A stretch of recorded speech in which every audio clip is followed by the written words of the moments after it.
Listen, everybody needs a fairy godmother, just somebody to look out for them. Some people call me their fairy smoke mother, others their internet big sister, but you can call me Hannah, the host of Smoke Sesh. So come hang out, let's light up and talk everything there is to life. The good, the bad, the ugly, the embarrassing. I've got a story for it all.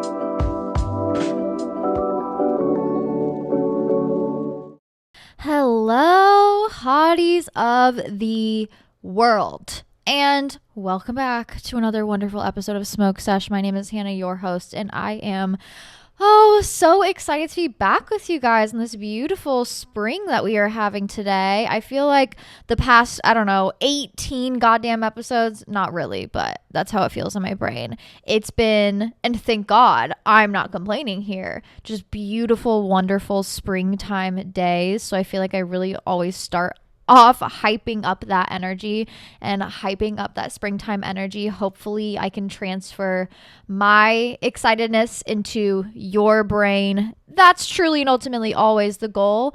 I had a perfect Monday per usual. Woke up early, went to horseback riding lessons, and had a fantastic time. She put me on a new horse that's a bit more challenging, and had me just kind of, regain my balance, regain control. And it was just fantastic. It was amazing. The flowers are blooming. There's so many, just even like dandelions, and the trees are blooming.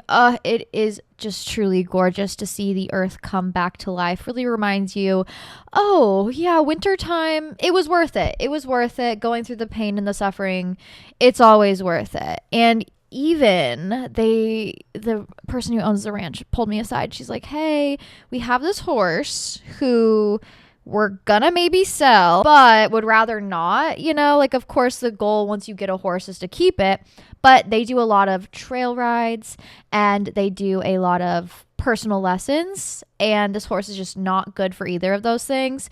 Good for lessons, but not good for trail rides, which is what they mainly use them for. She just is a bit she needs her bubble. She needs her space. She needs her bubble. So when there's a horse in front of her and a horse behind her on the trail, she's like not having it. So they're like, if you want to lease her, if you want to, lease a horse, if you want to have your own horse, which leasing would be my ultimate goal. Of course, owning a horse would be fantastic, but leasing would be great because then I'm not like liable for vet bills. I'm pretty much just paying to, be able to stop by and work with her whenever I want, and also just to get more experience under my belt. So it's something that I'm seriously considering. I'm gonna have a date with her next week just to kind of see it and feel it out and see if we can like match vibes. But it is so exciting seeing how far I've come since, what was it, September? I started late August, basically early September of last year, having literally never been on a horse. I'm not kidding. Maybe been on a horse at like a state fair when it's like, oh, silly, you're an 8-year-old. Let me put you on this horse and take a photo and immediately take you off. I had been on a mule before when we had ridden into the Grand Canyon, and then a couple trail rides like literally a month before that, and I just got hooked. But it is just so nice seeing how far I've come, because since September, and now it's like 9 months later, and the owner of this horse trusts me fully and completely to possibly lease this horse out to me. It's such a confidence booster. It really is. It gets me excited about life. It gets me excited to try new things. And honestly, if I can encourage any of you guys to start something new, to try a new hobby, you will never regret it. You will never regret it. I'm not kidding. You will have ups and downs. You'll have good lessons. You'll have bad lessons. Maybe you'll try knitting and you'll realize, oh, fuck, I fucked up this row. You'll get frustrated, but you will power through. You will get to the end of the project. You will, turn back and look at time and go, wow, look at how much I have grown. And I think it's so important to do that as an adult, because as a child, we're seeing that all the time. You graduate out of one class, you get to the next one. Every single year you go through that. You graduate out of this soccer league and you're moved into, varsity soccer. You are in a easy art class and then you're moved into a more advanced art class. You're in an easy music class and you're advanced into a more difficult art class. The progression of growing is natural when you're a child, because that is what you're supposed to be doing. Even as a teen, the progression of growing is pretty quick and fast paced. Think about who you were as a freshman versus a senior. It's a big jump in time, and you learn so many new things during that time. But then we hit the adult phase, which they don't really want us to grow, or they don't give us a lot of opportunities to grow as an adult. Society in general, they kind of want you to just stay who you are and be in that bubble and be in that routine until you die, which is absolutely bonkers. Love that shit drives me mad. I think it's so important as an individual to challenge yourself, to try new things, to put yourself out there, to pick up a class, to pick up a hobby, and see how far you can grow just in that short amount of time, and realize, damn, progression is amazing. Challenging myself is amazing. It just makes me feel so much more in tune and confident in myself. And it makes me want to get out there and do other things as well. Things that I never thought were possible. Because did I think I would be able to go out into the pasture, wrangle a horse, get on it, saddle up, know how to take care of it, know how to also control it when it's throwing a fit, know how to trot, know how to canter, know how to do all of those things? No, I did not think that. I didn't know that was in the cards for me, if I'm being honest. But one day I really was just like, fuck it, we're just going to do it. And I am so glad that I just put myself out there and tried. It truly is always worth at least trying. Please follow your heart. Do something that challenges you. It is always so rewarding. So that was a really beautiful, fun morning this morning. Just getting out into the country, getting into the sunshine, waking up my mind, waking up my body. And now I am here with you all, Red Bull in hand. Best believe, because I'm a bit loopy, if I'm being honest. Today's a busy day. It's a fantastic day. It's a busy day. Mondays are probably one of my favorite days, even though you're listening to this definitely not on Monday.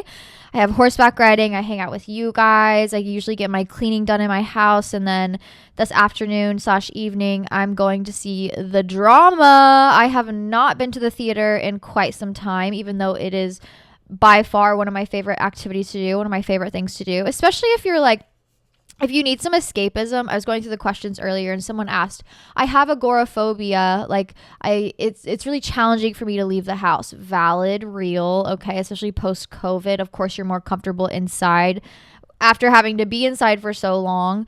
If you need something to do outside of the house that is low stress, you're also surrounded by other awkward, introverted individuals, and you really don't have to speak or talk to anybody at all, go to the movie theater. Oh my God, it is great. As a dissociative lover, I love any sort of activity that lets me healthily, sometimes unhealthily, it's why I love my weed, dissociate. The movie theater is amazing. It's amazing. It's fantastic. And I'm so excited to go. I love talking to the awkward ticket people and then getting a large jumbo extra butter popcorn bucket and a Diet Coke slushie and dissociating for 2 hours and losing myself in a movie. I also have to go see the drama ASAP. Usually I wait a little bit, but it's going to get spoiled for me. It's going to get spoiled for me. I love Zendaya. She is everything to me. I'm excited to see what the drama is about. No, I won't spoil it for you. Don't worry. But if you want to see how I feel about it, go follow me on Letterboxd. I don't know if you guys use Letterboxd. I've become obsessed with Letterboxd recently. My Letterboxd username is SmokeSesh, one word, if you want to see how I review it. If not, I'll update you guys next week. But I'm very excited. Today's like my perfect day. Horseback riding, hanging out with you guys, chilling for a second, and then going to the movie theaters. Truly, that is peak living right there. Someone else also asked me how I feel about the new spring edition Red Bulls in my hand. Honestly, fire. The new ones, if you are a Red Bull connoisseur like I am, I started drinking Red Bulls at the age of, 8. Just kidding. I don't think they existed then. But I started drinking them so early, definitely in high school. I would wake up, high school, what was I doing? I would wake up in the morning, keep in mind 6:30 a.m. Me and my best friend who lived next door would get in her car. We'd go to Sonic. I would get back in the day when they had the toasted, oh God, these were so fucking good, French toasted scramble sandwiches. Yeah, sounds as amazing as I said. Side of hash browns, and then they had Red Bull like floats, Red Bull slushies. Why was I ingesting all of that before 8 a.m.? God knows why, but I love a Red Bull. I love a pomegranate Red Bull. They're peak. That's the best in my opinion. And they simply don't exist anymore. So I've always been chasing that high. The new one is cherry sakura. And it is fantastic. Love it. Usually cherry, sometimes cherry is giving medicine. Sometimes cherry is giving, I'm going to vomit on the floor right now, all of the red dye 40 in this can. Nope, this is giving like tart, sweet tart cherry. Almost like the same kind of cherry that would be in a Jolly Rancher. Oh, it's so good. Highly recommend going and trying one if you need one. Lord knows I do. If also you want to see or try some new fun drink combos, I've been getting into like a tea mood, a tea vibe, a refresher vibe, especially with it heating up outside. And as we go into the summer, I love a good, fun, silly drink. So I just posted literally seconds ago creamy hibiscus refresher recipe. If you want to try that, it's up on my Instagram at Hannah Marlene. I also made, for Easter, for my family, I made funnel cake bites. They were supposed to be blueberry funnel cake bites. They kind of just turned into regular funnel cake bites. Fantastic. That will be up at the end of this week. I also have been getting into the springtime mood by doing a lot of planting in my house. I just put together a bunch of herb pots. I have like a tea herb pot and a savory herb pot and a kitchen counter herb pot, so I can just like grab from them and use them. It's a great time to get your hands in the dirt and to enjoy spring by, you know, working with the plants. I actually filmed that as a vlog that is up on YouTube. That was my weekly vlog at Hannah Marlene 444. I have no clue what I'm doing this week, but hopefully I get one up. If you guys have any vlog requests, let me know down below. But it's always a good time hanging out with you guys and getting creative and sharing it. It truly is just so much fun. Like, you think I'm doing this for money? No, this is like my hobby. I just genuinely enjoy creating and having a fun, silly time on the internet. Like, who doesn't, you know? I hope you guys had a wonderful Easter or non-denominational celebration, whatever you're into. We don't really celebrate Easter, but we still get together, use it as an excuse to see the family. So we had like prime rib and roasted potatoes and green beans. And then we built a fire in the backyard and just hung out and drank strawberry margaritas. It was pretty good. I know my parents miss me as I get older and I'm kind of like busy with life. Hello. So it's nice to make time for them and hang out with them because, oh, I could only imagine, like, kids stress you out and then it's like, oh, they disappeared. They're gone. And now I miss them. So I'm trying to do my daughterly duties by going over and seeing them as often as I can, which is usually once a week, and my granddaughter duties by I'm taking my grandma out to lunch this week. I just have been meaning to do that and anything that can get her out of the house because I know she goes stir crazy being inside. She can't drive anymore. She's too old and she loves sushi and her husband refuses to eat sushi with her because he's boring as fuck. So I'm like, let me come save you. Let me get you out of the house. Because if I was 84, she literally just turned 84 and all I wanted was sushi and I couldn't drive and I couldn't leave. My husband doesn't like sushi and I have to cook him steak every single night. I actually might commit murder. So for her sanity and for my future sanity, so that I earn good karma points, I'm taking her out to lunch. It'll be so nice. But we have a busy week. It'll be beautiful. It'll be wonderful. I'm very excited for the energy going into this season and just trying to stay up and at it as we manage through spring. But enough of me yapping because you guys know I do honestly enough of that. We are going to get right into all of your guys' questions. All right. Girl, how do I deal with resentment? Oh, I want to let it go, but I keep reminding myself. Resentment is tricky. Resentment is tricky because resentment is kind of, so like we've talked about transmuting emotions, right? Where there is like, you can take a certain emotion and kind of process it into then another emotion, which is usually processing a negative one into a more positive one. I think resentment is kind of just it's like a telling emotion. So there's no processing you can really do because ultimately resentment is just frustration. It's disappointment. It is the feeling of maybe like abandoning yourself or someone else abandoning you. It's the feeling that something is not going quite right and there's nothing you can really do about that feeling other than look at what that is occurring in what situation, and then change the situation. I dealt with resentment before. Actually, I've dealt with resentment a lot because, especially as a child, I think you probably build up a lot of resentment depending on your situation because you don't have control of your life. So the situations that you're put in are kind of at other people's whims, and you can very easily build up resentment because it's like, damn, I didn't have a choice and you did A, B, C, or D. And that can be really frustrating. I'm sure people build up resentment a lot with their parents. And I understand if you build up resentment so much so with your parents or with people in your life that you're like, I literally want nothing to do with you. That was something that I had to work on with myself, which was like the resentment that I felt was just me being out of control. So me taking back control was me just like learning how to be an adult and enjoy time alone and do the things that I wanted to do as a child now as an adult. So I didn't feel that like, oh, I'm missing out, or oh, I wasn't loved, or oh, this or that. I can give that to myself now. But if you're in a relationship or you're in a friendship currently and you're feeling that resentment, I don't think there's much processing you can do other than going, I feel bad about this thing, and either A, I change my situation up, I tell them about it, or I leave. That's kind of what you gotta do with resentment, where it's like, if you are frustrated by something somebody is doing, you tell them about it first. If they're just like, this is just who I am, then you also have an option to not deal with that and leave and then not feel resentment. I'm not really usually pro leaving, but I do think if you're feeling a lot of resentment in a situation, it's probably because you're not supposed to be in that situation. You don't feel loved, you don't feel appreciated, you don't feel thought of, you don't feel cared for, and thus the resentment builds. Of course, you want to have these conversations before you feel resentment, because I think before resentment there is frustration, there is anger, there is disappointment. When you are feeling those emotions with somebody, I think it's okay to have a conversation, especially if you see it reoccurring. But also it's like, sometimes you can't change people, and if they're continuously pissing you the fuck off, maybe you shouldn't be around them. Period, point blank. You know, you don't have to continuously be mad because you're familiar with the madness. You're familiar with being upset by this person. You can choose to just not be around them and then not have to experience that emotion, you know?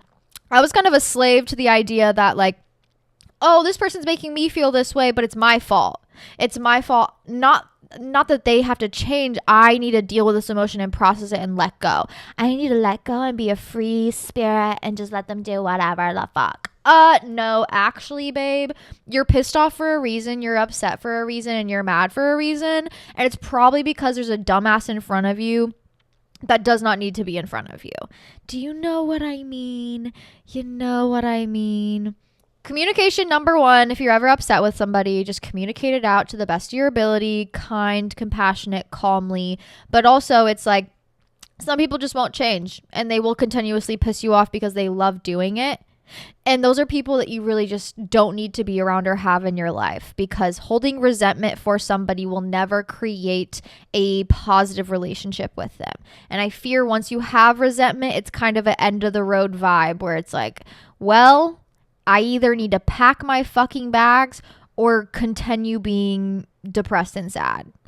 And me, I'm going to pack my fucking bags and go. I'm going to run and fly and hop and skip away. That's for sure. Oh my God. I'm not laughing at you because this is so real. I want to go to a yoga class, but I queef a lot during yoga. Advice? Actually, yes, I do have advice, because can I be honest with you guys? I'm a queefer.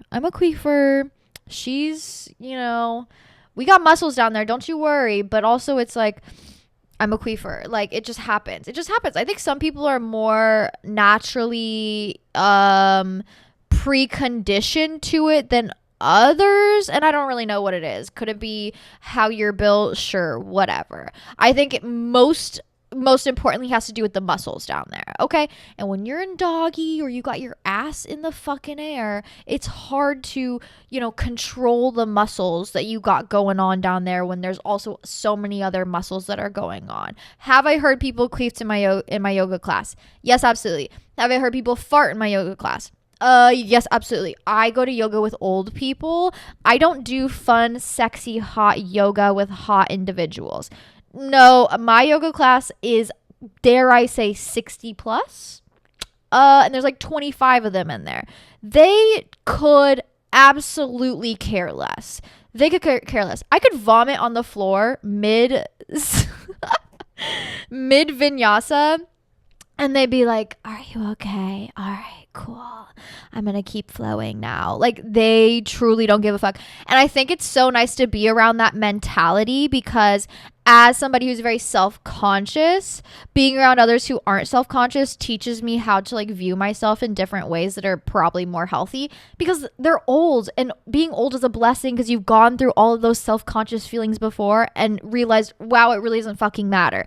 These people do not care. So if you are being, not that you should be like tootin' and bootin' and scootin' in your yoga class, but if you let out a little one, if it happens, if you slip up, that should not be something that anybody else around you causes issues about at all. Sure, in your head, you're going to be like, oh, fuck, I just queefed. Like, of course, there's that slight panic when you have bodily functions you weren't expecting. But, dare I say, yoga should be a safe space. And of course, your bodies are going to do weird things. Your joints are going to crack. You're going to let out odd moans or groans. You might queef, who knows?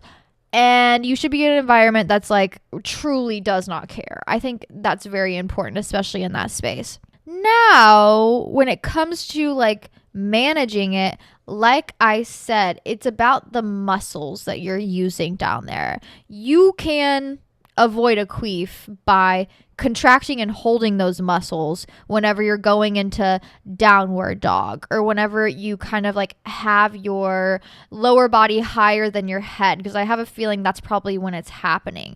But also, if you realize, oh, I do this more often in this position, maybe do a little yoga flow sesh at home and like figure out what positions really kind of trigger it, and then like adjust accordingly, modify to however makes you feel comfortable and you feel good in your body. If you're trying to avoid that, then, instead of downward dogging as hard as you can, maybe you do like a very simple, kind plank where your ass is just a little bit up, but not too much. The problem isn't that your body's doing it, because this is something that's very natural, very real. I mean, you see the girls who can like queef on command, genuinely impressive. Like, and it's all about muscle movement. That really is all it's about. And I do think if you contract and hold those muscles down there, I can't tell you which ones, but I'm sure you know what I'm talking about, then it'll help. You'll just have to be more aware of the muscles you're engaging with. I also find, we can talk about queefing. Let's go ahead and get into it. 30 minutes into the fucking podcast. Love it. Okay, so if you're ever in a position, okay, doggy, if you're in doggy and yoga, if you're whatever it is, I have found that when I engage my abs, like if I'm clenching my abs, it loosens things up down there. So when I am getting railed from behind, so to say,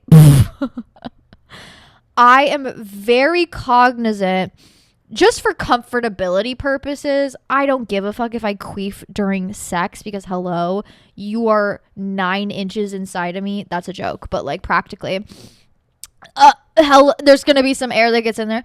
Like the more loose, okay, unclenched, relaxed, comfortable that I am in that position, not only the less I queef, but also the better arch you have. I can practically like bend myself in half, and the more comfortable it is. Because sometimes when I'm getting railed from behind, it's like, okay, you might break my spine in half.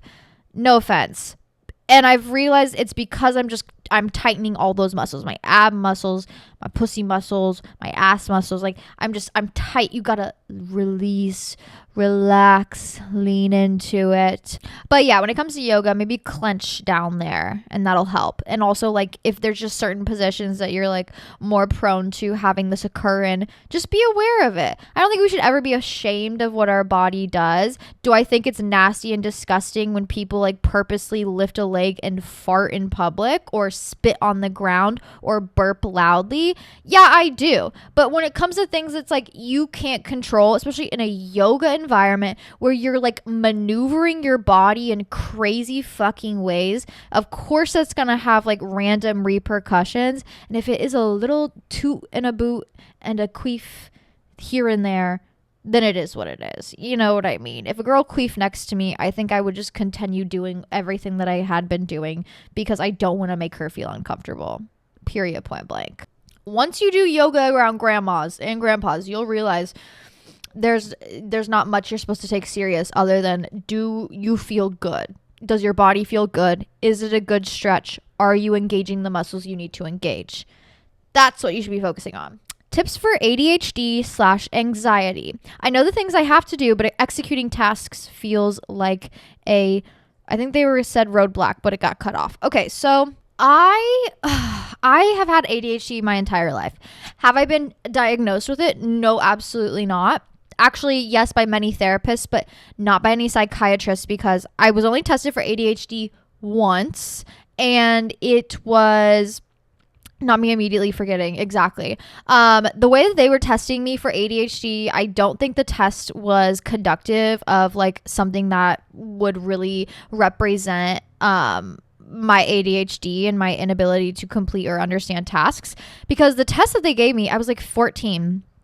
It was like, okay, I'm going to put a multiple choice test in front of you about random information. It doesn't matter if you get it right. Just fill in the bubbles and get it done, and I'm going to watch you do it. And it's like, okay, motherfucker, I'm going to fill in the bubbles and get it done and hand it over to you. Like, I don't give a fuck. Like, okay. And the way that ADHD shows up in women is much different than the way ADHD shows up in men. So, bitch, I passed that test with flying colors. They were like, you do not have ADHD. But you look at my dad with severe ADHD, my brother with severe ADHD, both of them so much so that they had to be on medication, my mom with ADHD, my grandmother with ADHD. I don't know about the other two because I doubt they believed in mental health. Like, yes, I have it, obviously. I know how genes work. I know that shit gets passed down. And also the same weird things that my dad does or my mom does, I also do. So it's not necessarily something that I've been diagnosed with, but I do know I absolutely have it. And so I have to figure out how to work with it or around it, especially being an adult who does their own business, who has to plan their own days, who has to create their own schedule and actually follow through on it. Like, there's no manager here. I am owner, operator, manager, fulfillment, shipping. I'm everything. So I have to be very, very cognizant about how I structure myself, how I go about my days, and how I function, so I'm actually able to be a successful individual. It would be so much easier if I had a manager to tell me what to do. Are you kidding me? Life would be an easy breezy, beautiful cover girl. Like, it would be amazing. But no, I have to kind of do that for myself. So here are like the key things that I do that really make me a productive and successful person, as an entrepreneur, as a business owner. Okay, business owner, I'm making up that word. Practically, though, I don't have an LLC, but I probably need to get one. And as an individual who works for themselves. Number one, all of your tasks, all of the things, the big things, I'm talking chores, I'm talking running errands, I'm talking Zoom calls, I'm talking anything that feels big and daunting. Dentist. I just went to the dentist. I just had like 4 fillings done. Oh my freaking God. I just had, horseback riding. Any of those things, they have to be done before the time of 3 p.m. There's something about 3 p.m.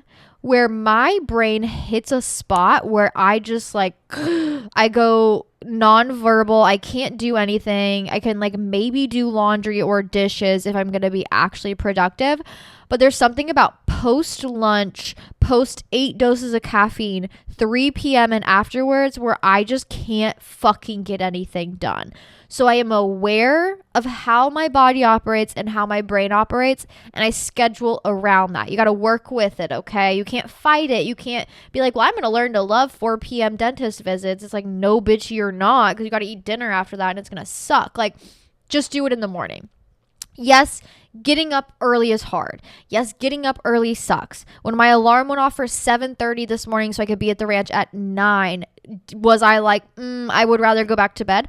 Yes, absolutely. But I would rather wake up early and get my shit done and have the afternoon and evening to chill and relax than have the entire fucking day be stressful. And that means sometimes kind of jam packing my morning full of a lot of things. All right.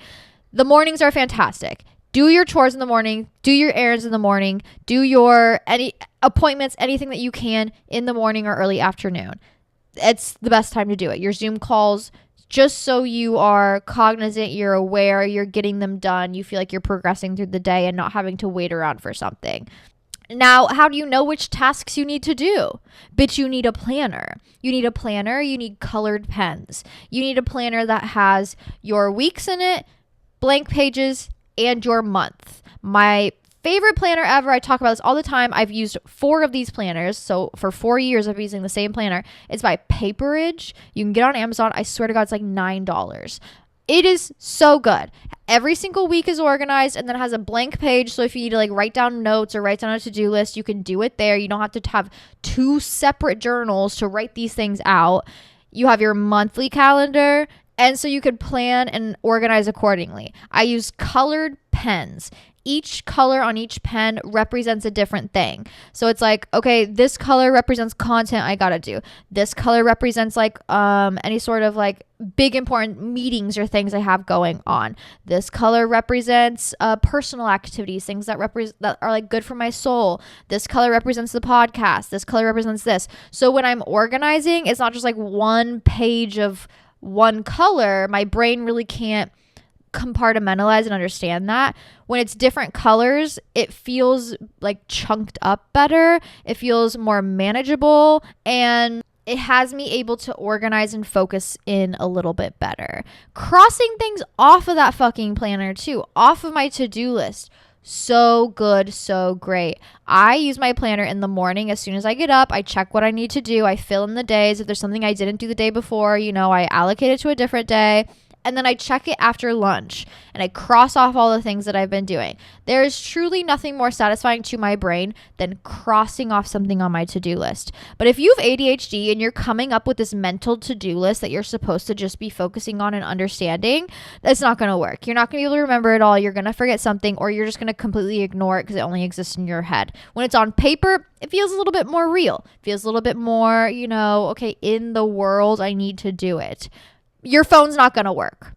Phone does not work. I cannot have a planner on my phone. I cannot have a to-do list on my phone. I can barely have a grocery list on my phone. Because guess what the phone does? The phone distracts us. When we open the phone to do work, now I want to go scroll on Tumblr, on Pinterest, on TikTok. I want to go, all of a sudden it's been 2 hours and you've got nothing done because of the goddamn phone. Put the phone down. Do your to-do list on paper.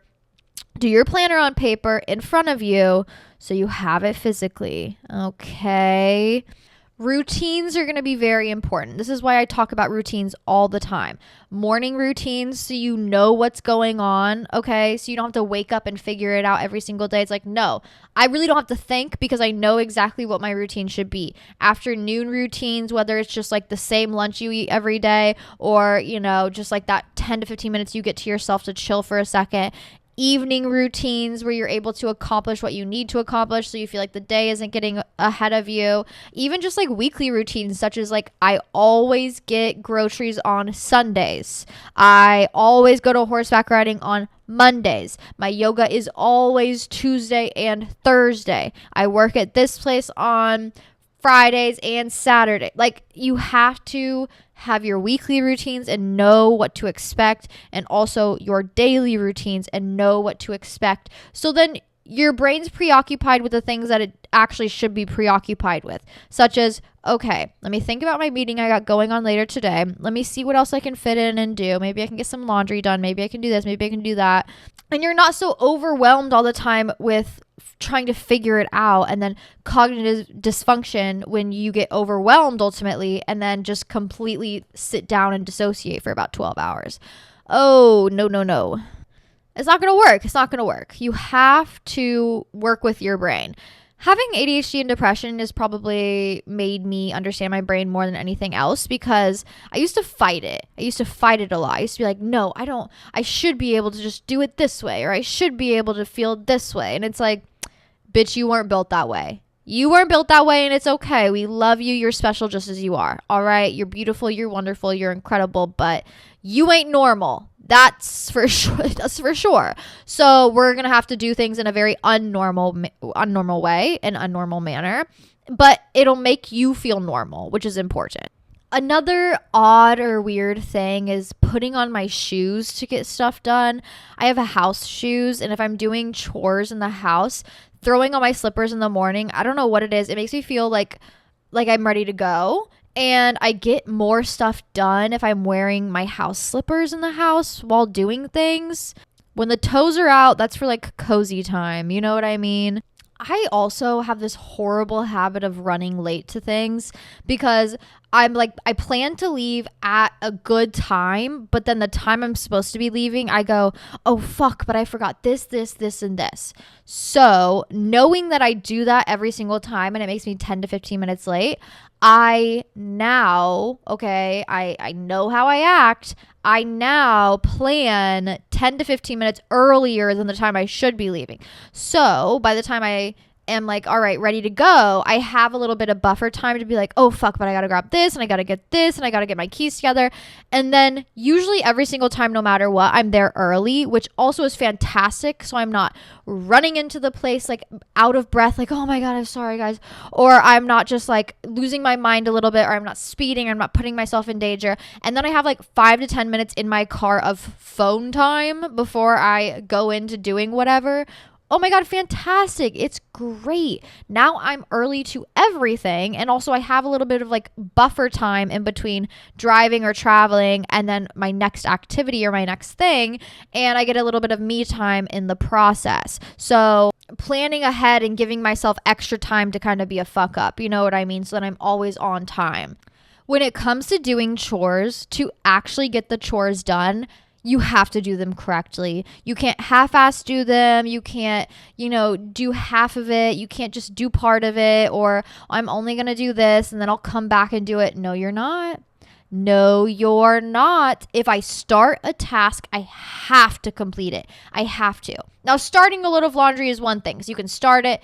You can leave it for an hour and come back to it. I get it. But if the dryer is done, I have to take everything out of there, fold it. All right. And then instead of leaving it on a pile, I have to then go put it away, and not take the laundry out of the laundry room that is folded and put it in a chair where it's going to rot for 3 weeks. No, I have to go take them and put them in their designated spot where it's going to go.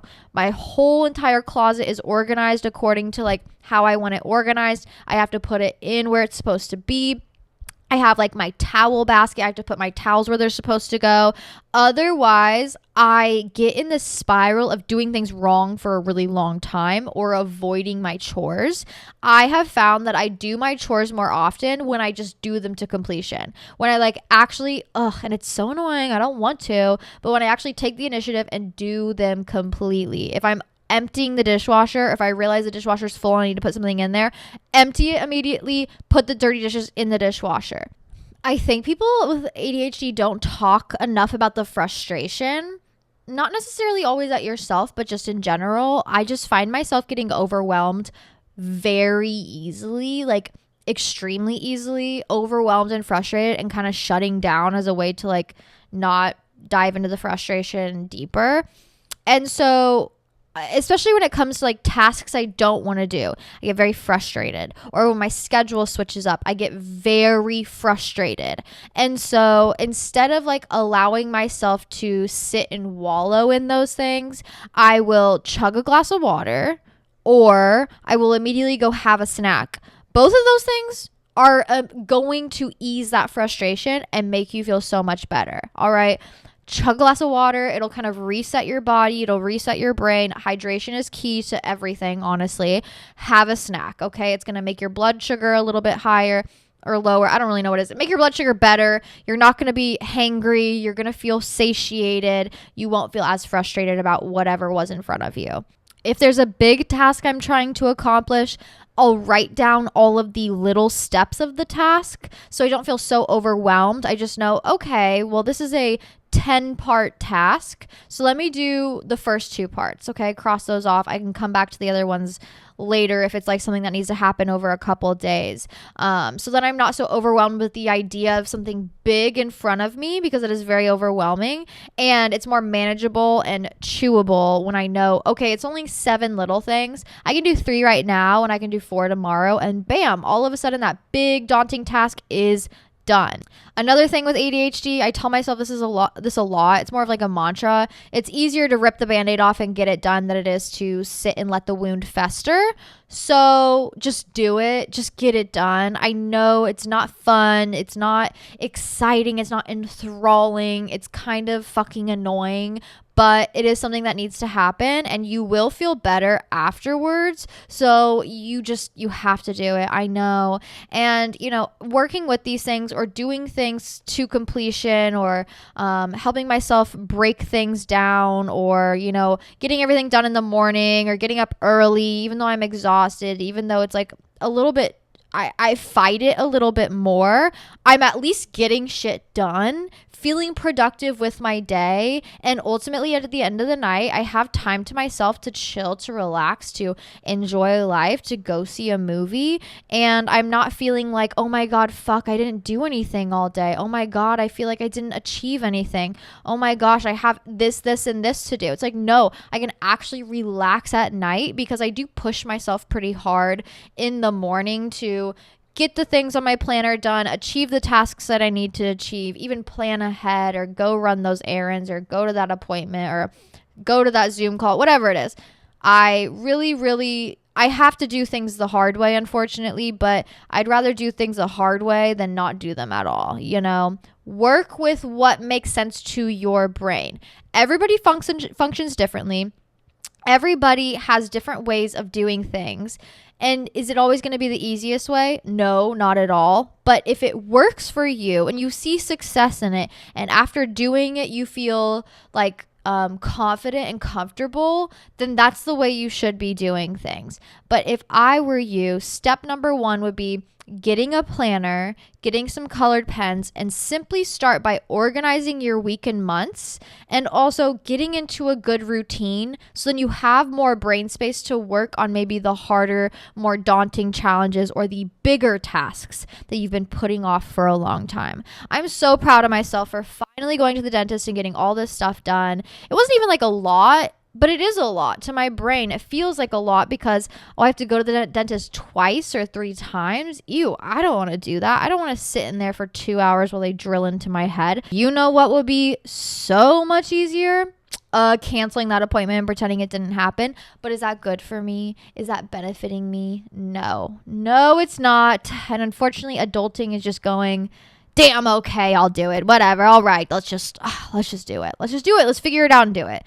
And I believe in you. You'll get there with time. You'll understand yourself more. You'll understand your quirks and what drives you. But hopefully those tips and tricks can help you because they have really, really helped me. Oh my God, this is interesting. Your thoughts on the ostracizing of the horse girl and current romanticizing of the horse girl.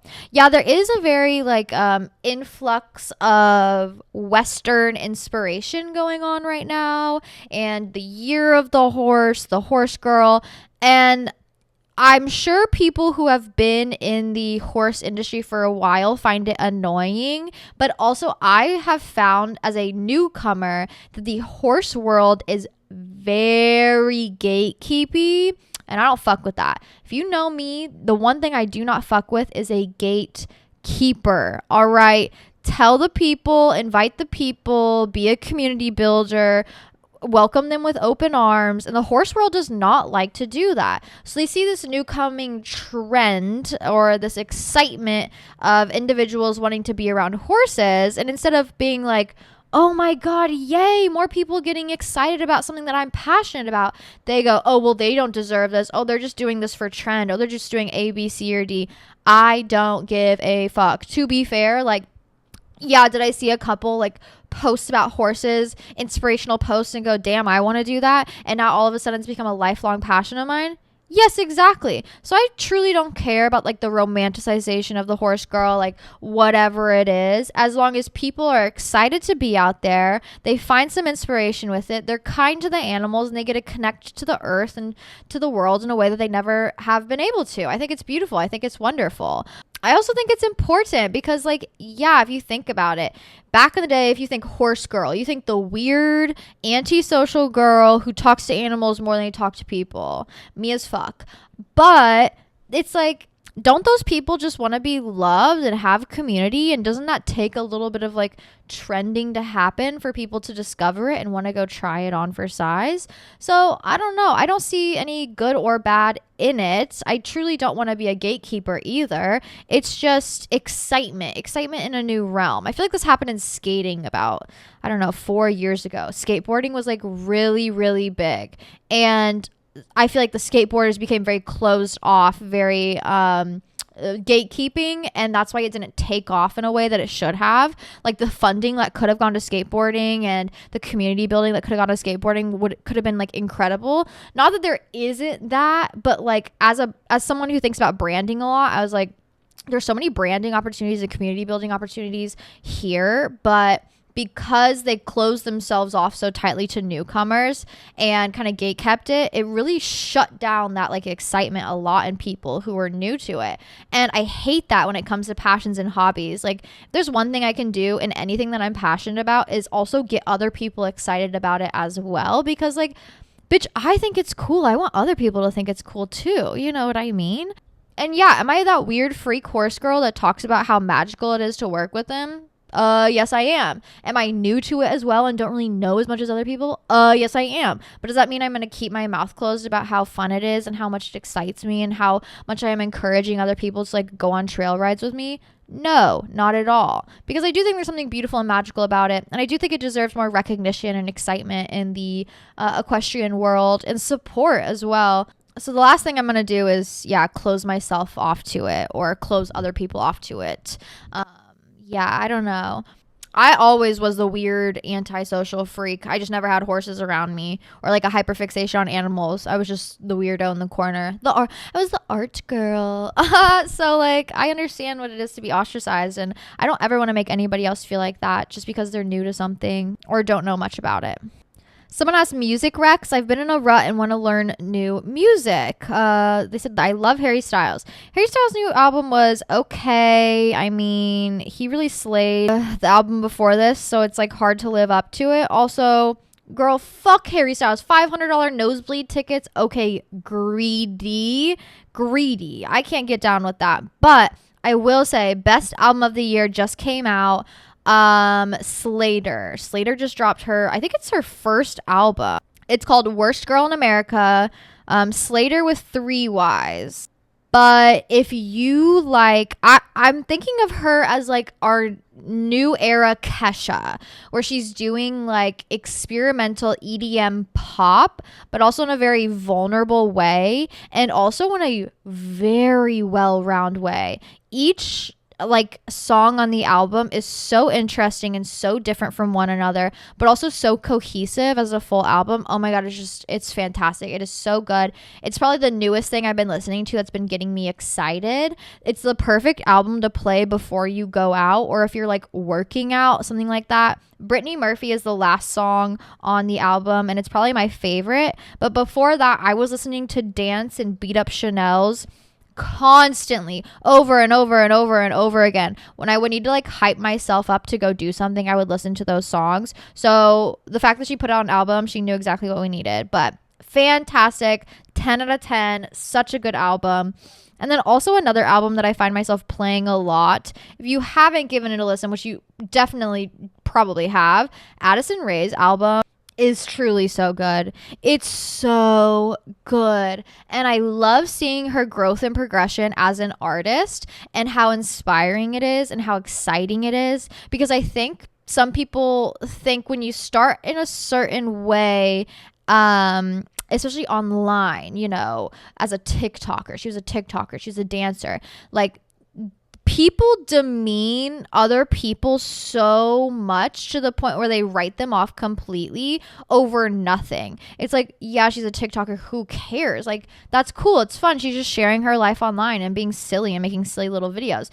But people really do look down on you. And so seeing her completely go above and beyond and just do everything she wants and everything she feels called to do, and just like make fun music and have a fun time and be a pop star, it is so exciting and so fun to see. And her album is absolutely fantastic and so good for just like a dose of inspiration, or like a dose of serotonin in the springtime. And then one singular song that I've had on repeat, which is kind of in the realm, so freaking good. It's called Why Should I Be Sad by Britney Spears. First of all, Britney's album, her Blackout album, is probably the best album ever created. Wow, Britney. She truly, no one has lived up to her pop stardom. She is such a fantastic singer, and the songs she's written are honestly amazing. I mean, like, duh, you guys know this, it's Britney Spears, but specifically her song Why Should I Be Sad, oh, it's so good. It's so good. Like, oh, he disappointed you, bitch, I'm the best, why should I be sad? Oh, I did everything for you and you did nothing for me, who gives a fuck, why should I be sad? Like, it's fantastic. And I think Pharrell produced it, so you know it's a banger. But yeah, that's the music I've been playing. I've actually am creating a new playlist. Every month I share a curated playlist for my Patreon girls. So if you're ever interested in like what music I'm listening to or content that I'm consuming, I share a lot, including my music and playlists for the girls on Patreon, patreon.com/smokesesh. Hi, Hannah. First of all, thank you so much for doing this podcast. It has been helping me a lot with anxiety and my depression. It is very relatable, and I just love listening to you. So keep it up, girl. Never stop doing this. I'm listening from Puerto Rico, so hello from here. If my English is not like perfect, it is because of that. My first language is Spanish, so yeah. But anyways, I'm gonna get to the point.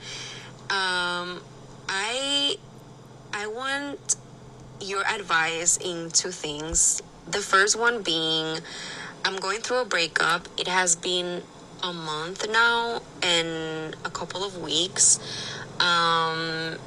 We ended it in good terms, but we're not talking, and we used to live together, so yeah.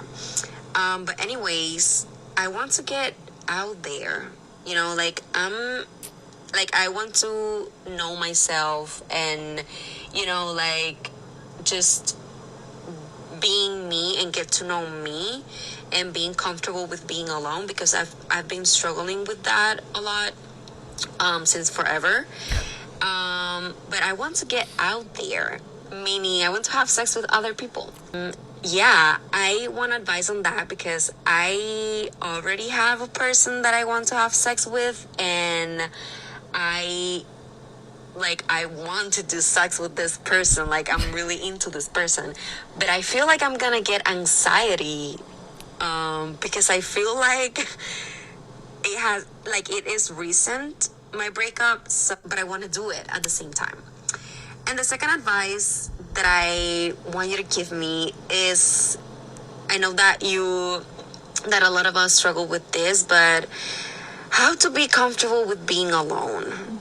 Because it is so hard, girl. Like, I'm not kidding. I get, like, a lot of anxiety from being alone. Like, it is very uncomfortable. So, yeah, just that. Thank you so much, and never stop doing this. Love you. Bye.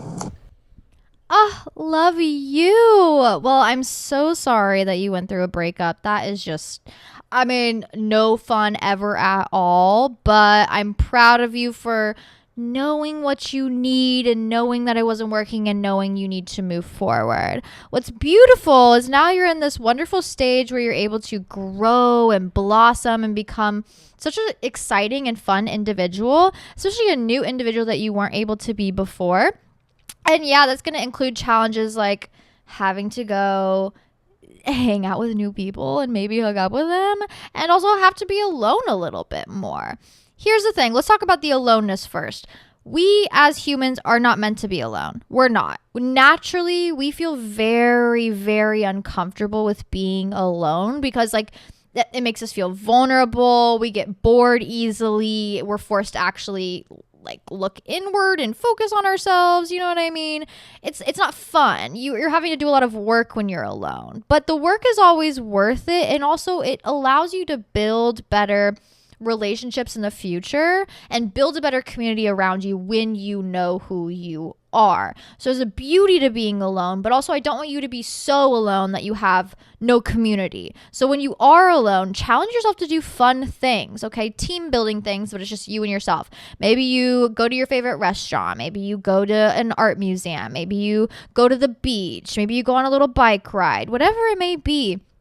Do something that you would want to do with a friend and you would feel comfortable doing and you already feel excited by the prospect of doing, but just do it alone. Even if you have your headphones and you're listening to a podcast, or you have your headphones and you're listening to some music, that's probably the better way to do it. It's okay to do things alone, because through doing things alone with yourself, not just like sitting alone, but like going out and actively being with yourself out in the world, you're going to learn things about yourself. You might run into people and spark up conversation. You might be more inclined to like talk to the cashier or to like make a new friend or just say hi to the woman at the end of the block to get to know her story. Like there's more that comes with being alone than just getting to know yourself. It's also getting to know yourself in the aspect of the world around you. So challenge yourself to maybe do some things alone. And also post breakup, especially after living together, it's going to feel a little uncomfortable being alone.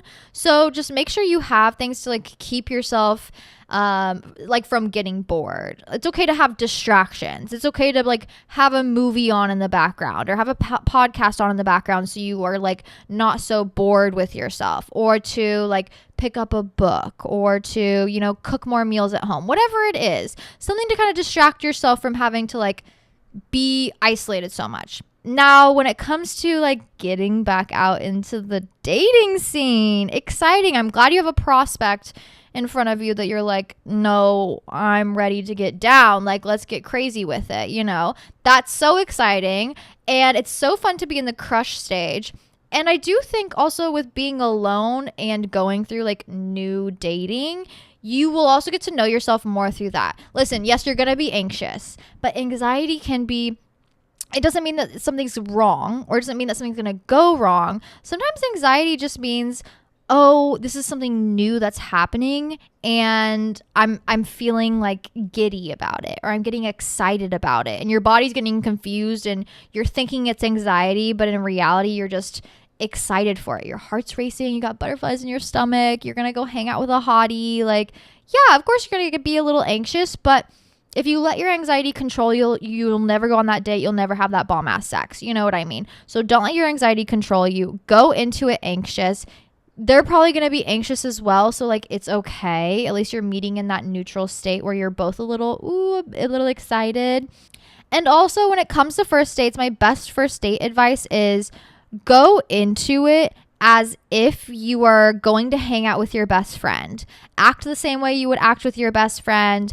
Act as authentically to yourself as possible. See if they can fit in when you are feeling your best self and feeling, your most confident. If they can't fit in, or they feel a little scared by it or timid by it, or it's just not meshing, then you know that they're not the one for you. You shouldn't have to force a connection. It should feel very natural and very good and very exciting. And that's how you guys know you'll have bomb sex, that's for sure. But yeah, get excited about life, build up that hype inside of you, challenge yourself to do some things on your own. You never know who you'll meet along the way. Go on that date, put your best foot forward, put on a hot ass outfit, feel yourself. The other person will also feel you in the process. And at the end of the day, say if the date doesn't go good, at least you went out, at least you challenged yourself, at least you got all dressed up and were feeling yourself. Maybe take a little shot before you go out. And you learned a little bit more about yourself along the way. It's a beautiful time for you to blossom and flourish as an individual. And I'm so excited to see how you transform and grow during this time. Breakups can be very, very challenging. And obviously not fun and very hard. But every single person who goes through a breakup comes out of it feeling more themselves, more confident, and in a better place than they were before. So I know you're going to do nothing but good things. I know you're going to do nothing but succeed. And I hope you go on that date. I hope you feel hot. I hope you feel sexy. I hope you get to know yourself. And I hope you have some bomb ass sex. That's for sure. Make out advice! Exclamation point, exclamation point. You know what? Have we talked about making out before? I feel like I've talked a lot about sucking dick. I've talked about eating ass. I've talked about everything. Have we simply talked about making out? Have we talked about making out? I love a good make out. And can I say something? The art of making out is dead. No one knows how to make out anymore. Do not teeth on teeth, open mouth, sloppy, eating my face off. I'm gonna be pissed. I'm going to be pissed. But also, it can't just be pecking. It has to be, I think, making out and making out well is kind of harder than having sex, because sex makes sense. It's okay, we catch a vibe, we do our thing. Making out is like that, but you have to be very delicate about it, because it's your mouth. It's such a small amount of area and only a little bit that you're allowed to work with. And I think it also is a dance. When you are making out, it has to be a dance. You can't just go straight into it hardcore. Unless that's what you're into, then go ahead. I feel you kind of have to slowly edge your way into it. I remember my first ever makeout sesh. First ever. I had kisses here and there, under the playground, slides, whatever.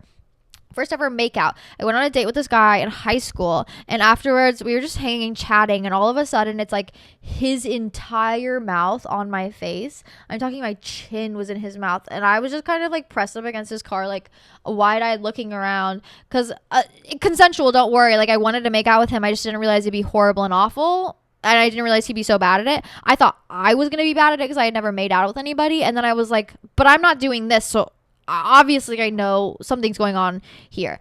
And it was I remember pulling away, and my entire face was covered in slobber. I'm not getting slobber. And I was this is not gonna work. Immediately went home with my leftovers, ghosted him, smoked a bowl, and finished the rest of my burrito. I was just it can't make out. And it's okay, because you need practice. To know how to make out, you need practice. Let me tell you how to do it. All right. I remember when I was younger, and I'd be kissing my hand or whatever. And I think that, having a little hand mouth to practice on does make sense, because it's semi lip. But also, I recommend just having fun and making out with randoms. Fuck it. You're young. Go have a cute kiss. Go practice on a man you'll never talk to again. Why the hell not? But here's how you make out if you're ready to do so. You gotta start small. Maybe you start with a little peck. Maybe you start with just lips. And then you slowly, once you get into a good movement with your lips, you guys catch a flow state with your lips, then you slowly and gently start peeking your tongue out, and you'll just gently line maybe their upper lip or their bottom lip, tracing it gently with your tongue. Do not poke your tongue furiously. Gently. Your tongue is a muscle. Actually, I think it's two muscles connected together. You have a lot of control over it. practice that control. If you're good at making out, it also means you're good at sucking dick and eating pussy. I do think it translates. So practice on the mouth first before you get down there. Gently, just the lips, and then you can slowly, like if they start, you know, adding their tongue in, then you can move a little bit deeper. Then maybe you just like touch their lower teeth or touch their top teeth. Slowly start like swirling your tongue around theirs, and then you can get deeper. Then you can use the whole tongue. Then it becomes kind of like an open mouth makeout session, more tongue like. But I think to get there, just move slowly, take your time, feel the rhythm, feel it out. And also when you're making out, you don't have to shove your face into theirs. You can hold your posture and hold your neck up straight and make out. You don't have to shove your face against theirs. That is so painful and not fun. Just be in control of your mouth. I know, you know, just like don't be greedy. And then if you want to take it to the next level, you should also be using your hands. No, not your hands in their mouth, don't worry. But as you're making out, you should be like maybe playing with their earlobe, gently like rubbing their ear, running your hands through the back of their hair, you know, gently playing with their hair, something like that. Hands in the back of their neck, gently massaging the back of their neck while you're making out with them. Like it's a full situation, okay? Maybe one hand is on the back of their neck, like rubbing the back of their neck gently, or running your hand through their hair while you're making out with them, and the other one's like playing with the top like edge of their pants. Like something silly, something fun, a little hand on the hip, a hand on the chest. Like there's a lot more that goes into making out than people might expect. And it's not just like tongue and teeth and spit and slobber. Okay, you can get into that. You can start spitting in each other's mouths later on. But it has to start like a sensual, slow dance. Gently at first, just lips, little tongue, tongue on teeth, tongue on tongue. The mouth gets open a little bit more as you put your tongue further into their mouth, as they put their tongue into your mouth. Hands get involved. You start full body exploring and expressing. All right. And keep your eyes closed. Don't open your eyes while you're making out. That's never a good sign. I don't want to make eye contact with you while we're making out. That's not fun. Don't shove your face into someone else's face. Don't shove your tongue down someone else's throat. Don't slobber all over them. You know what I mean? Keep it cute. Keep it sexy. And go out and explore. If you're not good at making out, that's okay. Like, was I fantastic at making out first time I ever did it? No, I had no clue what the fuck was going on. I didn't even know I could use my tongue in those ways. I didn't even want that person's tongue in my mouth. I was like, nope, I don't want to do this. That's all right. Go to the bar. Go out with your friends. Go find a random man. Go say, I need to practice making out. Go make out with him in the back alley. Leave. I'm just kidding. Well, be careful, of course. Like, hello, cold sores. Just be aware, but practice makes perfect. And having a fun, sexy partner that you can practice with, there's nothing better. How to survive dating apps. I fear you got to use it like Pokemon Go. Like, you really can't take it seriously, because I know the men on those dating apps are using it like Pokemon Go for women. Like, you should not be taking it that seriously, because I think also like taking it unseriously makes you, I think it's really important to be in a very energetic state when you're dating. And when you are in a state that's just like, I feel confident and comfortable in who I am, I really don't give a fuck if you like me or not. If it works, it works. It doesn't, it doesn't. You have a higher likelihood of bringing in people that are actually going to mesh well with you, or not mesh at all, and you know not to fuck with them and to immediately remove them from your life. So I do think there's an unseriousness that it is important when it comes to dating, where it's like, if it works, it works. It doesn't, it doesn't. I truly don't care, because I'm comfortable and confident in who I am standing alone. Okay. Like, if they don't fit in, that's fine, because I'm good as I am. And also, it's a dating app. Like, it's unserious to begin with. Have fun. Swipe right. Get a little flirty. Or swipe left if you don't really fuck with them. Unmatch if they're being weird as fuck. You don't owe them anything. You don't have to meet up with them if you don't want to. You don't have to reply to them if you don't want to. If they're messaging you weird, thirsty shit and you're not thirsty yourself, like, fucking block them. Who cares? Who cares? Literally Pokemon Go for men or women, whichever you prefer. I think that's how you kind of have to go about it. It'll lead you probably into some like dates that'll be much more chiller. You'll go into it with like not a lot of expectations on yourself, which is important. Like, you're just there to kind of vibe them out and feel and see if it works out. And if it doesn't, it doesn't. Like, who cares? It'll just make the dating process so much better and easier, because once you get like intense about it and serious about it and like, is this match I made 4 hours gonna be my husband, it's like, whoa, like chill out. Like, that's going way too hard. Like, how about, can you have a good conversation? How about, is he intellectual enough to even hold a conversation, or does he just want to get in that pussy? Like, vibe them out, feel them out, and keep it unserious so you keep having fun. Once it gets serious, then you'll know to take it serious, but it shouldn't be within the first 8 to 12 hours that you just swiped right on them. Do you find that you can work better or worse when stoned, or is there no difference for you?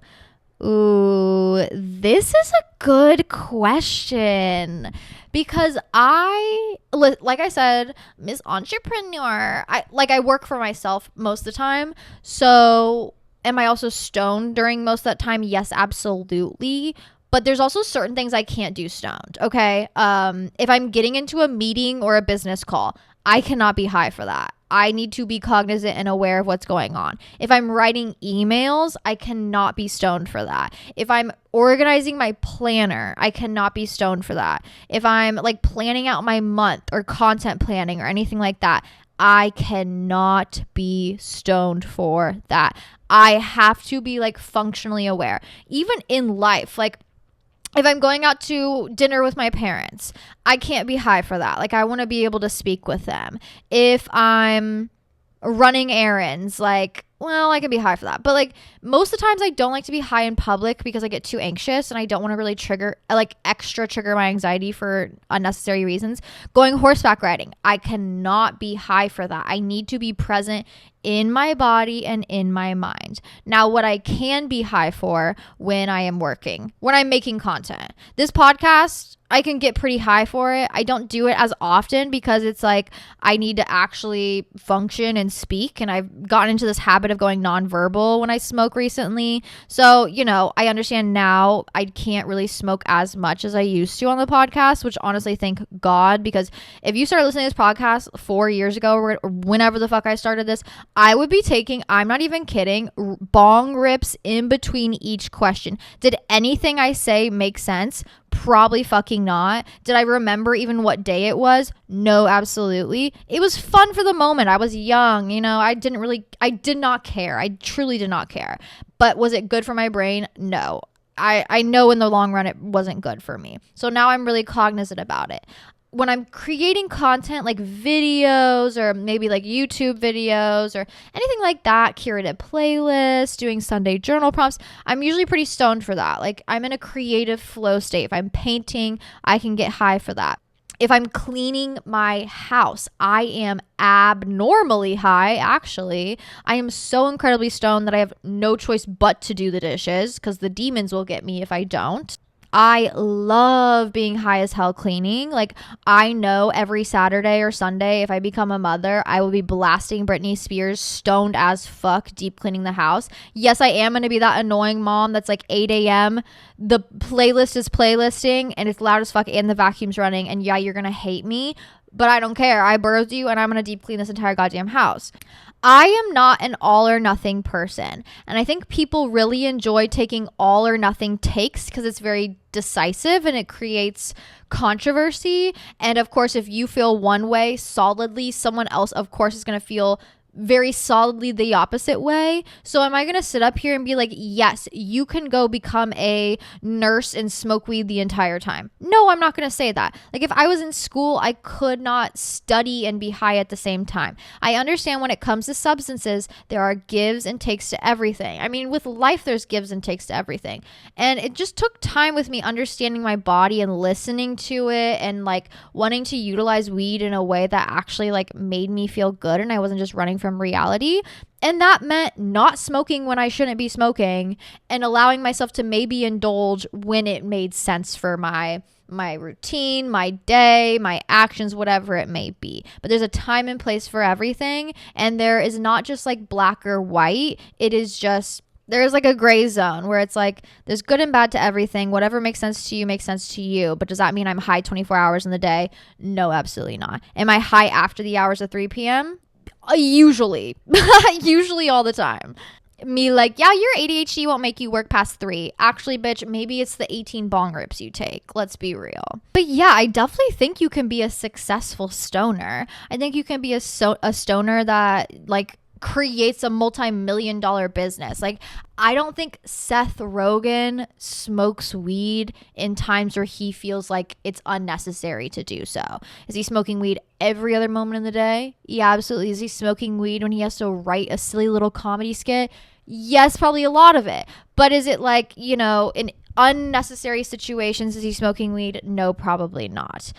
You have to understand what works for you and what doesn't work for you. I mean, I have friends who are like going on to get their doctorates, and it's like, I can't smoke during the day or usually in the evenings because I'm studying or I'm in clinicals, but Saturdays are my fucking day. Saturdays are my day. I'm not on call. I'm not doing anything. And I'm going to smoke a little joint and enjoy my day. You got to read the room a little bit. You got to know what works for you. And that was something that was really hard for me because I really, I mean, obviously I've embodied the stoner identity. And when I was younger, I used to think that meant I need to be as high as possible 24/7.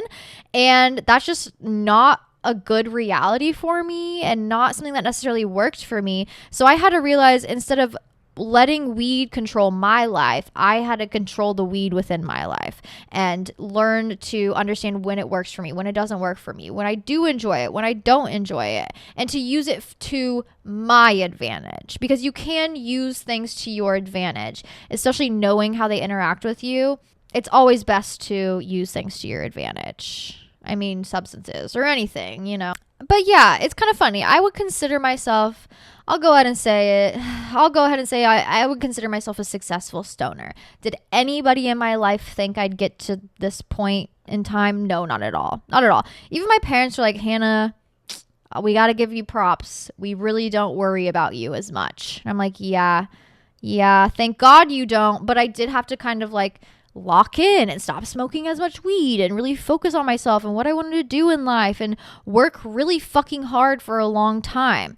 And it's always worth it, because eventually that means my retirement will look like doing absolutely nothing and smoking as much weed as possible. Sometimes you got to remove a little bit to get more in the future. You know what I mean? Someone said, not a question, but I listened to the pod from Uruguay. How do you feel about the reach of the pod? Honestly, okay, so I love looking at the statistics and everything about this podcast, and it's so fun because at first I started and I'm like, okay, I'm from America. I'm obviously going to have a very high percentage of people listening from America, and of course that's true. You know what I mean?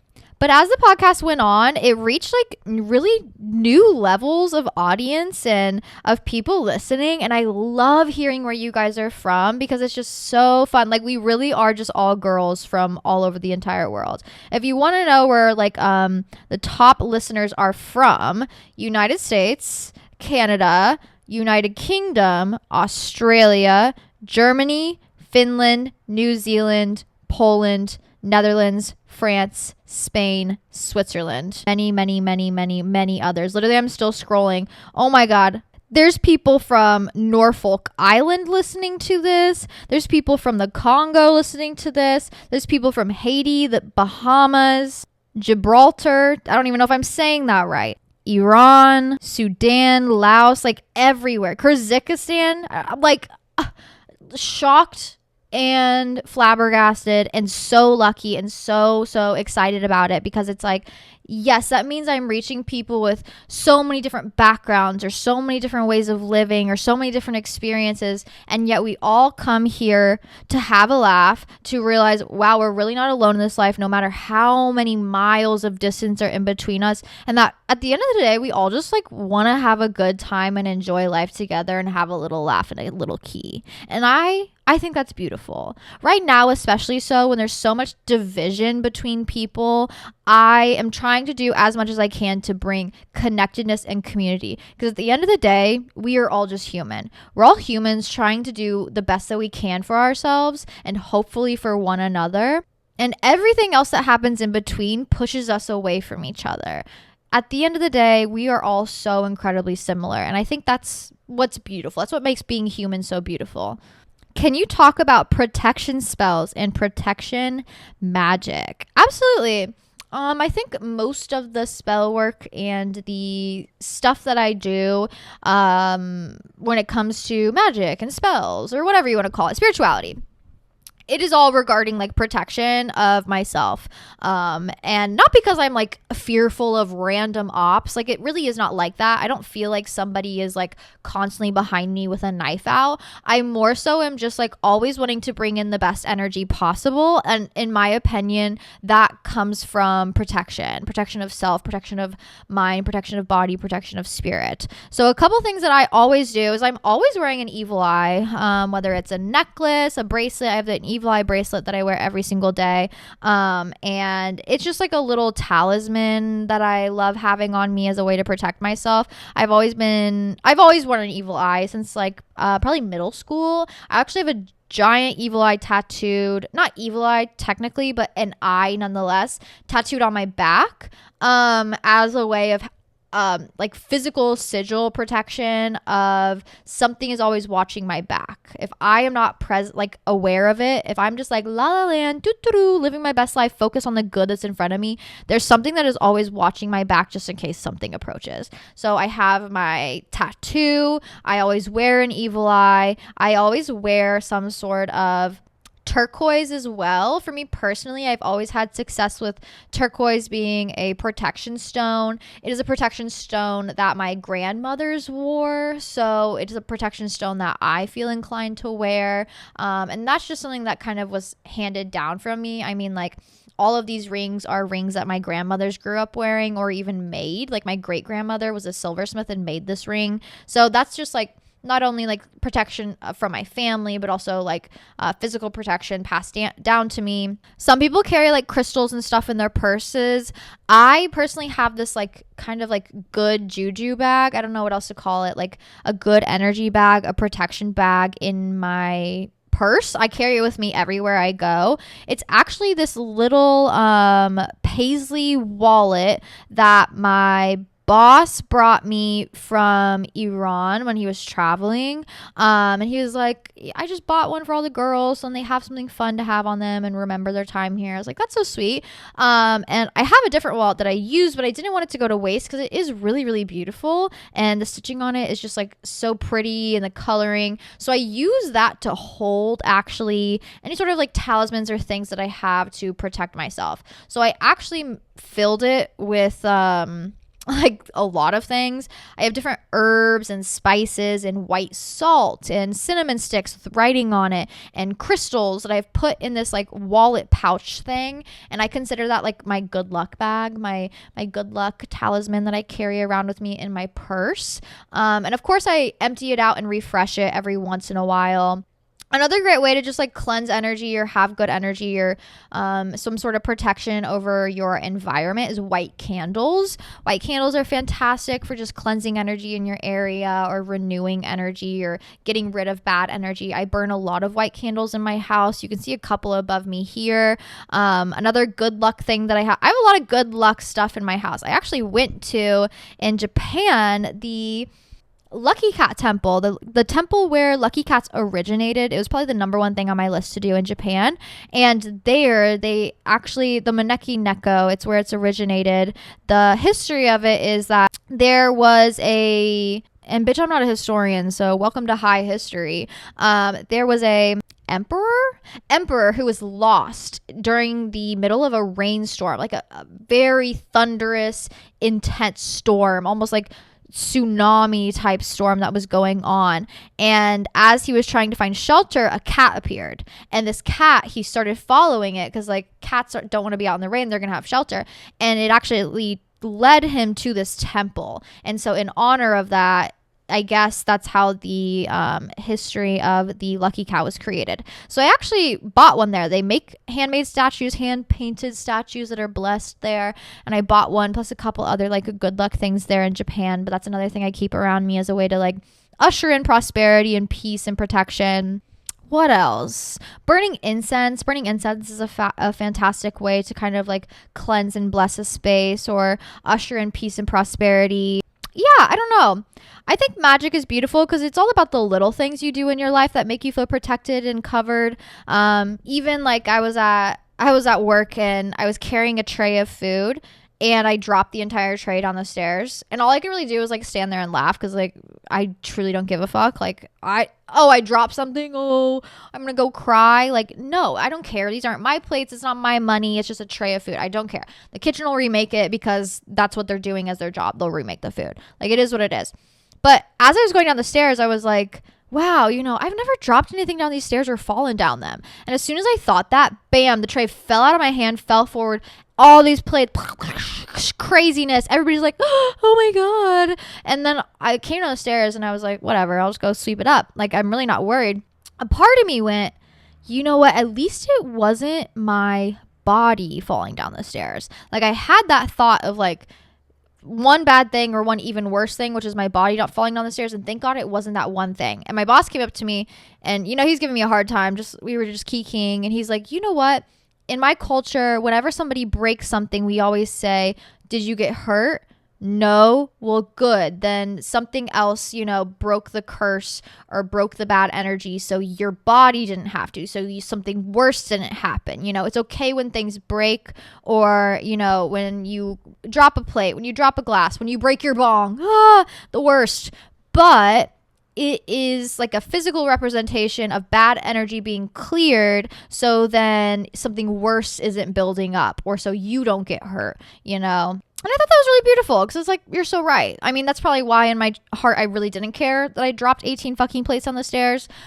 Yeah, there's magic anywhere you look for it. And I am always looking for new ways to protect and uplift and support myself and just really just energize myself in any sort of way I can.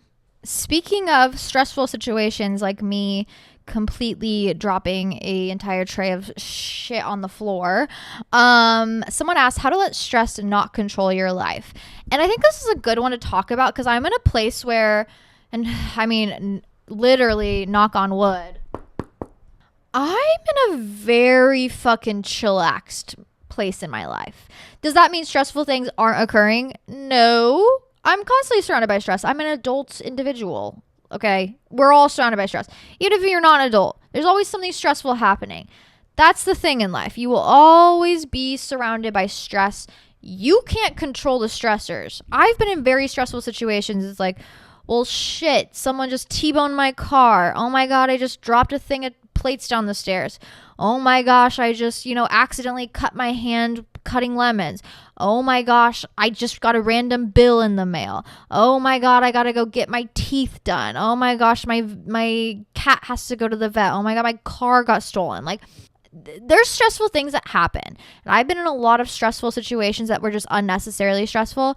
And I've learned the only thing you can do when it comes to controlling stress is controlling your reaction to it. That's the only thing you can do. You can't control the random fucking situation that happens because guess what? You'll never expect it. You'll never be able to guess the random crazy things that are going to happen. So instead of letting that completely take over and control your life, you got to control your reaction to it, which is, am I healthy? Am I alive? Am I okay?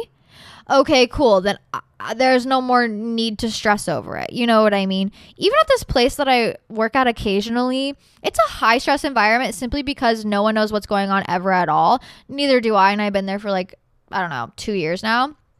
And this new girl is working and she's like, you come in here with the most zen energy I've ever seen in my entire life. Like, I really want to be on your level. And I'm like, that's because I don't take this place seriously. There's not a lot in my life that I truly take seriously because not a lot really matters to me. And in a very genuine way. Like, what does matter to me? Okay, my health, my happiness, the people I love in my life, their health, their happiness, my cat's health and happiness, my fucking fish's health and happiness, Am I doing things I love? Am I doing things I enjoy?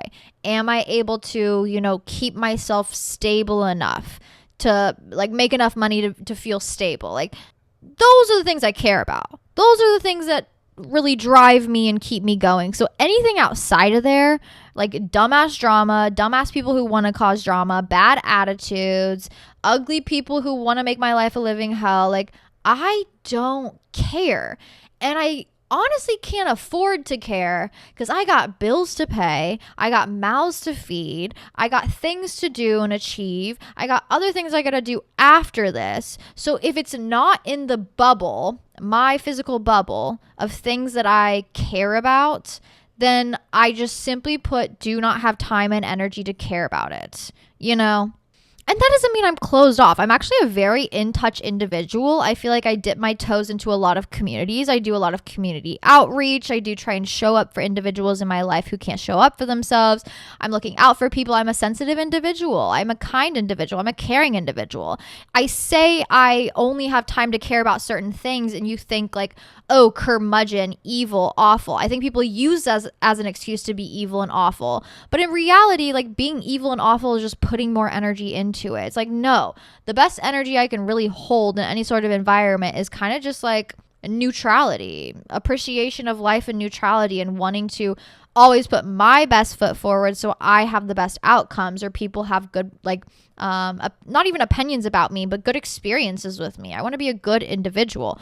But also, if you're going to fight me on that, or you're pissed off that I'm a good individual, or you want to cause drama, or, you know, random shit wants to stress me out that doesn't matter to me and in the bubble of things that really matter to me, then I'm not going to waste my time and energy stressing out about it. It's a lot of compartmentalization I got to do. Because I used to let myself get stressed out by everything. And then I was like a shell of an individual. You could blow on me and I'd snap in half. Like, that's not any way to live. And I think if you allow everything to have such a big impact on your mind and on your body and on your soul, you will become a shell of an individual, because there's a lot of outside stimuli. There's a lot of outside stimuli, especially with our phones, with the news, with everything going on. Like, there's only so much I can pay attention to and care about. And of course, I'm going to put that energy to the things that truly matter most and need the most attention, or the things that I have the most energy to be able to put forward to. And sometimes if that's just like waking up and eating and breathing and sleeping, sometimes that's all it is. If it's more than that some days, fantastic, wonderful. There's an ebb and flow to the energy of everything. But for me personally, as somebody who is chronically stressed, chronically anxious, you need to realize that you have control over your life, and you have control over things that stress you out. And right now, the only things that stress me out are things that I am doing in my life that I feel excited about and appreciative of. I've removed factors from my life that unnecessarily stress me out and are not good for me, like bad boyfriends or fucking bad friends or unnecessarily family drama. Like, I don't have time for that. I don't have energy for that. There's no reason for me to stress over that because there's nothing I can do about it. So like, I gotta remove it from my life, you know? Like the whole resentment thing. Like, are you going to sit there and be so upset constantly over the same thing? Or are you just going to realize, damn, maybe I deserve happiness, and that happiness is not going to come from here because I've tried. So let me remove that thing from my life and go find happiness, you know? There is some control to things that happen. Does that mean I'm never stressed? No, absolutely not. I'm actually stressed 24/7. But like I said, it's over things that I'm going to actually utilize my stress wisely for, such as like getting this podcast out on time, making sure my cat's healthy, going to my doctor's appointments, going and taking my grandma out to lunch, showing up and being an active community member to people who need community. Am I going to stress out over a minimum wage job? No, absolutely not. I mean, it pays my bills, absolutely cool, fantastic, but also it's like, I'm not going to let that unnecessarily stress me out. And am I going to let like random hypothetical situations 20 years from now stress me out? No, I'll handle that when it approaches me. Am I going to let things from 5 years ago stress me out? No, because that's in the past and I only have time to move forward. Sometimes you got to put yourself first, and that includes your mental health, that includes your stress load, that includes what you physically and mentally have time for in some periods of time. And it's okay to only have time for certain things or only have a mental capacity for certain things, as long as you're taking care of yourself along the way. All right. Don't stress yourself out unnecessarily. It's not good for you. Your brain will shrink and die. I know this because I have done this to myself for a long time. It's okay to be a stressed out freak. I'm a stressed out freak all the time. But stress out over things that matter. Stress out over things that you care about. Stress out over things that really mean something to you. Not things that you truly, at the end of the day, don't care about. Thank you guys for listening today. We'll do more call-ins next week. Sorry, I yapped too much and I looked at the time and I was like, oop, we only have time for a couple of them. But I love you guys so much. Thank you so much for being here. I hope you have the best week ever. Go do something positive for yourself this week. If you want to see more from me, join the Patreon. Of course, patreon.com/smokeseshawty. Monthly playlists, monthly curated vibes and what I'm looking for. Clothes wise, energy wise, symbol wise, spiritual Sundays, journal prompts, Monday inspiration, early vlogs. We're working overtime there on the Patreon. Come join patreon.com/smokeseshawty. Speaking of, if you want to watch the vlogs, they're on YouTube at Hannah Marlene 444. If you want to see what I'm up to, recipes, activities, fun photos of me, follow the Instagram at Hannah Marlene. And also submit your questions every Sunday on Instagram at Hannah Marlene and submit your call-ins there too.